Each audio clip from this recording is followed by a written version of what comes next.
ఎలివేషన్లు బారడు, వచ్చిన సీట్లు చారడు. బిల్డప్లు, ఎలివేషన్లు ఇవ్వడంలో టీడీపీ వాళ్లను మించిన వాళ్లు లేరు. తాము ఓడిపోతున్నామని తెలిసినా సరే క్యాడర్ను నిలబెట్టుకునేందుకు తప్పుడు ప్రచారాలు, అవాస్తవాలు సర్క్యులేట్ చేసి సంతోషపడుతున్నారు. గత 3 అసెంబ్లీ ఎన్నికల్లోనూ చావు తప్పి కన్ను లొట్టబోయిన తీరున ఫలితాలు సాధించిన టీడీపీ ఇప్పుడు వరల్డ్ కప్ కట్టబోతున్న రీతిలో బిల్డప్లు ఇస్తోంది. ఉమ్మడి ఏపీలో 2004 ఎన్నికల్లో టీడీపీ 34 సీట్లు, 2009 53 స్థానాలు సాధించింది. ఇక 2014లో జనసేన బీజేపీతో కలిపి పోటీ చేసి మోడీకి ఉన్న విపరీతమైన వేవ్లో కూడా వాళ్లు తెచ్చుకున్నది 102 సీట్లే. 2019లో అయితే 23 సీట్లకే పరిమితమైంది. ఇంత దరిద్రమైన ట్రాక్ రికార్డు ఉన్న టీడీపీ 2024లో మాత్రం 160 సీట్లు గెలుస్తామని బిల్డప్లు ఇస్తోంది. ఇప్పటి వరకు 3 పార్టీలకు పొత్తులో సీట్ల షేరింగ్ ఇంకా జరగలేదు. ఇటు చూస్తే చంద్రబాబు సభలకు రెస్పాన్స్ నిల్. చిలకలూరిపేట సభపై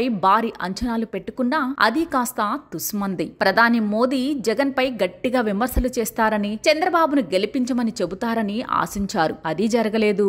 ఇంత దారుణమైన పరిస్థితుల్లో 160 సీట్లు వస్తాయని ఎలా భ్రమపడుతున్నారో వారికే ఎరుక.